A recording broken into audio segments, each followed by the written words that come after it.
Halo guys, terima kasih sudah mengklik video ini dan saya harap video yang saya share bisa berguna untuk teman-teman semua, dan di channel ini kita bisa belajar dan bahkan bisa berkembang bersama-sama. Di channel ini saya akan bagikan banyak video-video tutorial yang sangat berguna untuk teman-teman semua, dan bahkan bisa menjadi sumber penghasilan jika teman-teman semua mau dan bersungguh-sungguh dalam belajar dan menonton video ini. Buat teman-teman, ini adalah video pertama saya, dan jika di video ini banyak sekali kekurangan dalam saya membuatnya, maka saya mohon untuk dimaklumi dan please berikan komentarnya di kolom komentar sehingga saya bisa memperbaiki apa saja kekurangan dari channel ini, dan channel ini bisa benar-benar berkembang dan bisa membawa manfaat untuk kita semua.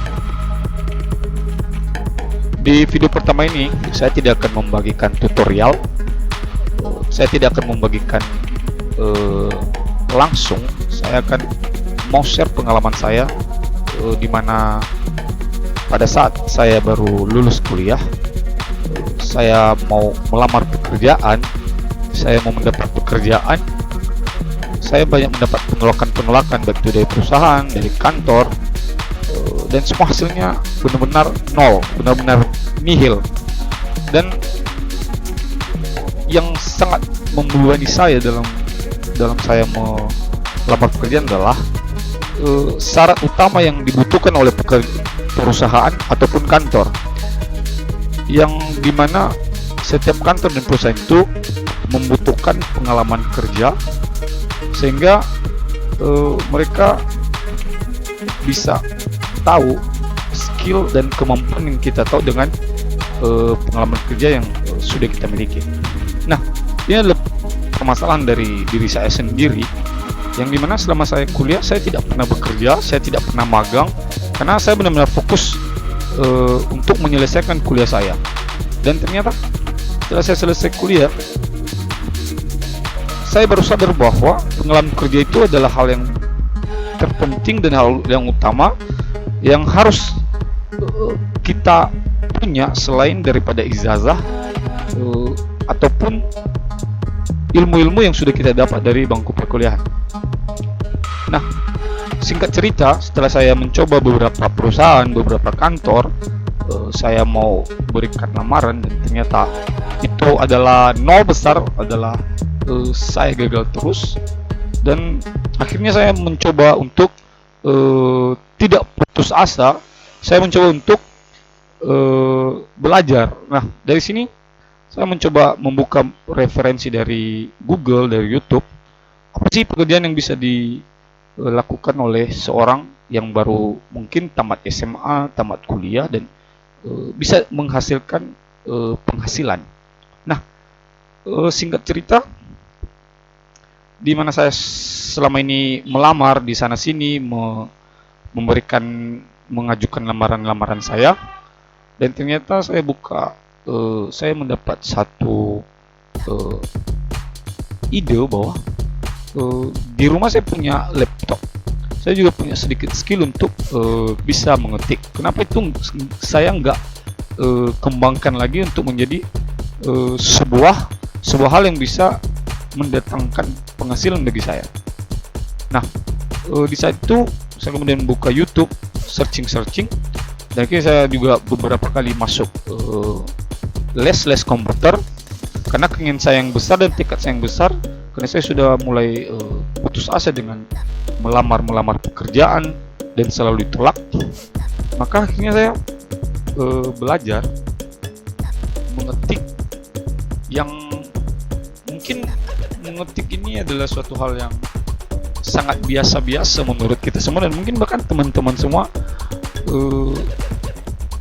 sebagian besar sudah tahu cara mengetik. Namun di sini saya mau katakan bahwa sekedar mengetik itu mungkin semua orang bisa. Namun dalam hal-hal mungkin mengetik surat-surat formal, surat-surat kedinasan, itu mungkin akan membutuhkan skill, bahkan kemampuan dari kawan-kawan semua untuk bisa membuat surat-surat tersebut. Nah, Di sini saya belajar mengembangkan diri, bahkan mau tahu bagaimana cara mengetik yang benar, yang baik, sehingga itu bisa menjadi modal saya kelak, sehingga saya bisa mendapatkan pekerjaan yang mudah. Dan teman-teman, dengan segala usaha, dengan segala tenaga, bahkan materi saya keluarkan untuk bisa belajar mengetik yang baik dan benar, akhirnya saya bisa 1 tahun kemudian setelah saya mampu, saya sudah bisa untuk mengetik yang baik dan mungkin saya katakan yang benar, maka ternyata tidak sia-sia saya belajar selama 1 tahun itu, akan langsung memberikan paparannya kepada teman-teman semua, bagaimana saya bisa mendapatkan income atau penghasilan dari saya bisa mengetik yang baik dan benar.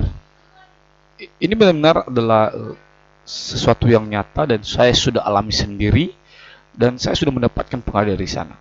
Maka saya mau berbagi, mau share kepada teman-teman semua yang mungkin sudah mulai pusing untuk mencari pekerjaan, entah hal apa yang harus saya lakukan sebelum saya benar-benar mendapatkan pekerjaan tetap.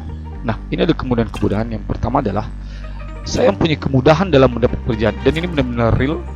Saya mendapatkan pekerjaan karena dengan skill yang sudah saya dapatkan ketika saya testing, ketika saya sudah diterima mungkin sampai ke wawancara dan kemudian dites bagaimana kemampuan saya dalam mengoperasikan komputer, maka pemilik perusahaan atau pemilik sebuah kantor mereka tertarik untuk menerima saya karena mereka tahu saya bisa melakukan, saya bisa melaksanakan pekerjaan dan saya mempunyai cara-cara yang sangat mudah untuk memulai bahkan menyelesaikan sebuah pekerjaan. Saya keluar out of the box dari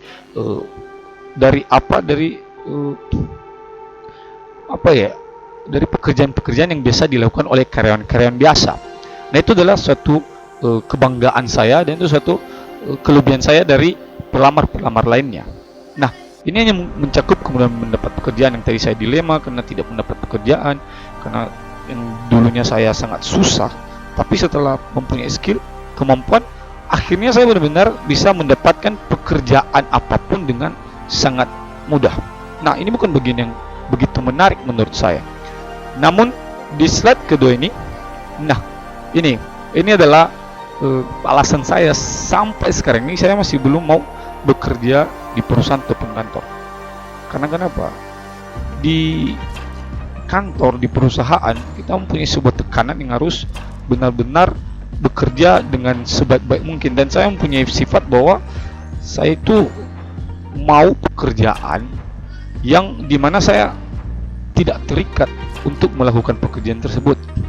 Nah, dari sana saya mempunyai sebuah ide, saya membuka les privat mandiri dan itu saya laksanakan di rumah-rumah. Nah, kenapa saya tidak membuatnya di satu ruangan atau saya membuat les privat yang bisa menampung banyak orang untuk bawa belajar? Karena pendapatannya di sana sangat minim, sangat kecil sekali, dan itu membutuhkan modal. Itu paling tidak membutuhkan modal sampai 10 sampai 15 juta. Nah, saya berpikir kenapa saya nggak membukanya, memberikan jasa saya les privat mandiri dan saya mendatangi langsung customer-customernya atau orang yang mau belajar. Nah, di sini saya tidak mencari yang anak SMA atau saya mencari anak SD, anak sekolahan. Saya tidak mau mencari itu. Saya mencari orang-orang atau yang umurnya memang umur yang udah mau bekerja dan mereka membutuhkan skill dalam mengoperasikan komputer, baik itu Microsoft Word, Excel, dan PowerPoint. Nah, di sini peluangnya sangat besar, sangat banyak karena kebanyakan yang menjadi customer saya adalah orang-orang yang umurnya di atas rentang 25 sampai 35, bahkan pernah saya mendapatkan siswa atau yang saya ajari adalah berumur 40 tahun. Nah, karena di era sekarang ketika kita tidak mampu mengoperasikan komputer, kita tidak bisa mengoperasikan Excel, Microsoft, dan lain-lainnya, maka kita akan ketinggalan. Bahkan sering menjadi pelanggan saya adalah orang-orang yang sudah mungkin menang PNS, yang sudah bekerja, tapi dia mau mengembangkan lagi. Karena ketika saya mengajar, saya memberikan metode-metode yang memang sangat mudah untuk dimengerti. Nah, kemudian setelah melakukan les privat dan itu berhasil, saya kembali mendapat tawaran-tawaran. Nah, dari mulut ke mulut, dari orang yang tahu bahwa saya mampu, saya bisa mengajar dengan baik, dengan mudah, dan saya punya cara-cara yang baik untuk dalam mengajar. Saya kira mendapat job yang lebih besar lagi dari hanya sekedar membuka les privat mandiri di rumah-rumah. Apa itu? Saya mendapat job membuat skripsi.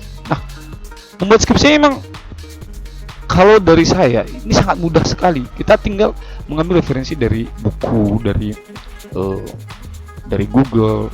Nah, terkadang yang membuat skripsi pun mereka sudah mempunyai bahannya, kita tinggal mengetik. Karena kebanyakan mahasiswa sekarang, mereka mungkin punya laptop, namun mereka malas untuk belajar, dan memulai mengetik itu sangat susah. Oleh karena itu, jasa dalam membuat skripsi ini sangat dibutuhkan oleh anak-anak yang akan menyelesaikan studinya di bangku perkuliahan. Nah, teman-teman, saya akan menunjukkan berapa sih uang yang saya dapat atau income yang saya dapat dari apa yang telah saya paparkan. Nah, lepas dari kemudian mendapat pekerjaan, itu pasti kita mendapatkan gaji atau honor per bulan. Namun sini saya akan memaparkan berapa income yang saya dapatkan ketika saya contohnya membuka les privat atau membuat skripsi.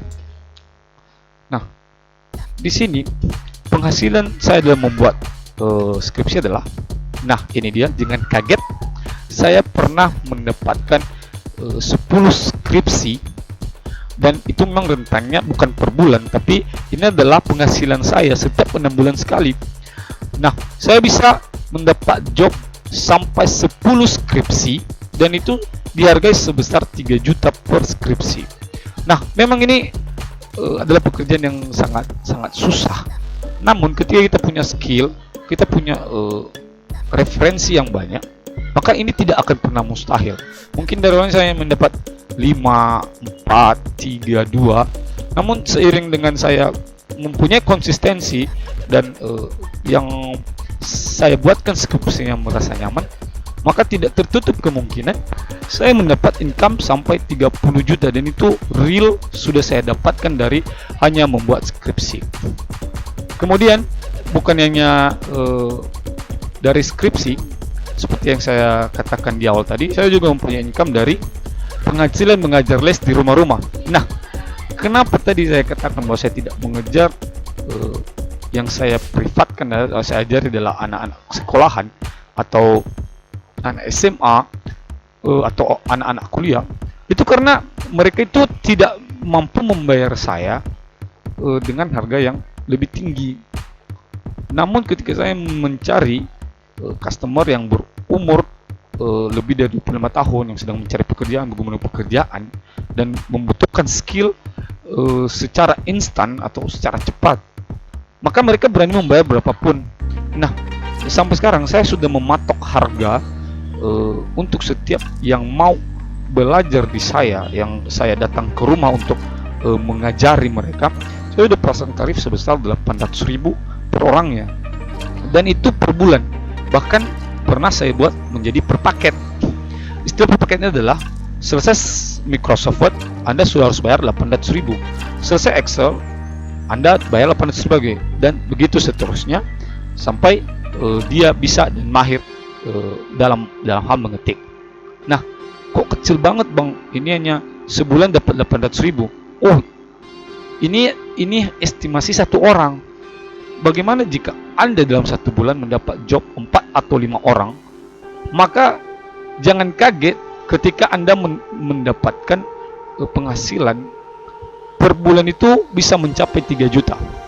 Ini real, ini bukan hoax, ini benar-benar Anda pasti bisa mendapatkannya, karena dengan Anda mempunyai skill, Anda mempunyai kemampuan dalam mengajar, dan bahkan ketika orang yang Anda ajari mampu dan bisa memahami dengan baik, maka tidak tertutup kemungkinan orang yang pertama Anda ajari akan menjadi seorang promotor yang akan mempromosikan Anda ke orang-orang lainnya, sehingga Anda bisa mendapatkan customer lainnya, dan yang pastinya Anda akan mendapat income yang banyak dari sini. Nah, kesimpulannya dari video ini saya mau mengatakan bahwa memang dalam hal memulai itu akan sangat susah, tapi saya akan memberikan tutorial ini secara gratis kepada teman-teman semua. Saya akan bimbing, dan itu akan ada di video-video selanjutnya. Maka pastikan Anda sudah mensubscribe, like, dan mengkomen channel ini, sehingga channel ini bisa berkembang, kita bisa belajar bersama-sama dan berkembang bersama-sama. Nah, demikian saja dari video pertama saya ini. Maka ke depan beberapa hari lagi akan saya buatkan video tentang tutorial yang sering saya ajarkan, yang saya dan berhasil, sangat berhasil membuat yang saya ajari lebih cepat memahami, lebih cepat dan lebih cepat mengoperasikan Microsoft Word dan yang lainnya. Tetap pantau channel ini, dan jangan lupa subscribe sehingga channel bisa berkembang dan saya bisa lebih bersemangat dalam membuat video-video selanjutnya. Demikian saja, terima kasih.